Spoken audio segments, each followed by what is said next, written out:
भारत तक अब नए अंदाज में।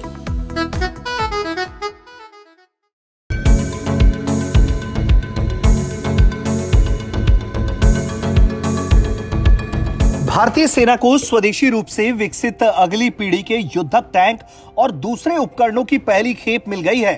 सेना प्रमुख जनरल मनोज मुकुंद नरवणे ने पुणे में इन टैंकों को सेना के बेड़े में शामिल कराया।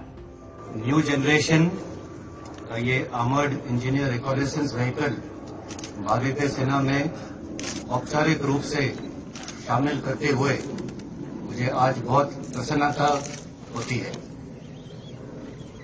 आज इस मौके पर डीआरडीओ और बीएल के चेयरमैन भी उपस्थित है। ये हमारी आपसी सहयोग और कोऑपरेशन का सबूत है। मैं इस प्रोजेक्ट में शामिल सभी लोगों को इस उपलब्धि पर बधाई देता हूं और आपके परिश्रम और निष्ठा की सराहना करता हूं।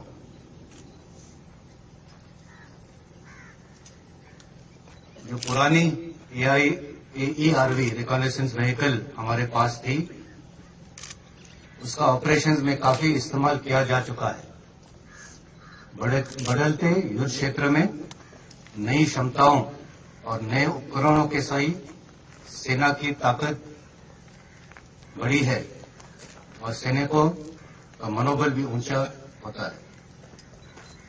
और अगर ये नए उपकरण अपने देश में बने तो सैनिकों को अत्यंत गर्व महसूस होता है। आपको याद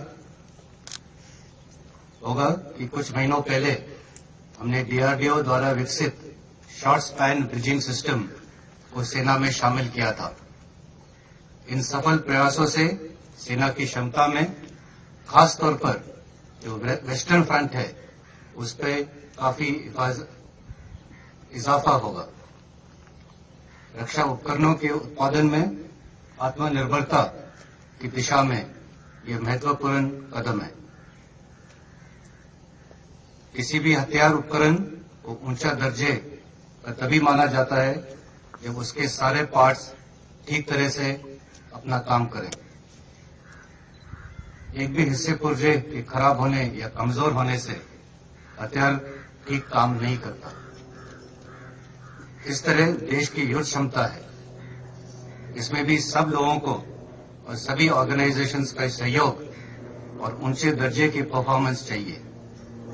ERV का सफल विकास इस सहयोग को दर्शाता है।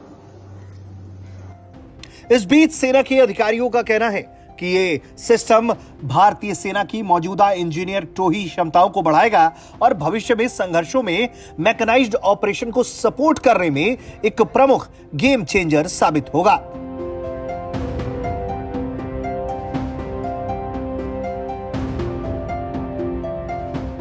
बख्तरबंद इंजीनियर टोही वाहन पूरी तरह से देश के भीतर डिजाइन और विकसित किए गए हैं। ये टैंक की गति से मेल खाते हैं और पश्चिमी मोर्चे पर मैकेनाइज्ड ऑपरेशन करने में मदद करते हैं। इन टैंकों को कॉर्प्स ऑफ इंजीनियर में शामिल किया गया। हम सब जानते हैं कि वेस्टर्न बॉर्डर्स में नदी के इलाकों में मैकेनाइज्ड ऑपरेशंस की गति इंजीनियर्स की ब्रिज कंस्ट्रक्शन की गति पर निर्भर है। लंबे अरसे से किसी भी पुल का निर्माण मैनुअल रेकी पर आधारित था, जो न कि केवल गति में धीमा था बल्कि एक सैनिक को जंग के मैदान में बिना सुरक्षा के रेकी भी करनी पड़ती थी। इस चुनौती को दूर करने के लिए कोर ऑफ इंजीनियर्स ने डीआरडीओ के साथ मिलकर युद्ध क्षमता को बढ़ाने के लिए ERV की स्वदेशी विकास की प्रतिक्रिया शुरू की और इस मेहनत का फल आज आप सबके सामने है।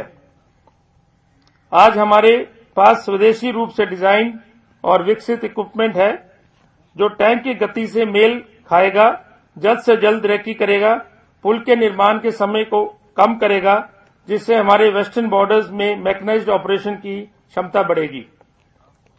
आज जब देश अधिक से अधिक आत्मनिर्भरता की ओर बढ़ रहा है, ये इक्विपमेंट इस बात को प्रदर्शित करता है कि हम देश में ही टेक्नोलॉजी डेवलप कर सकते हैं। भारतीय सेना की ऑपरेशनल रिक्वायरमेंट और डीआरडीओ के डिजाइन और विकास का अनुभव एक सही मिश्रण है।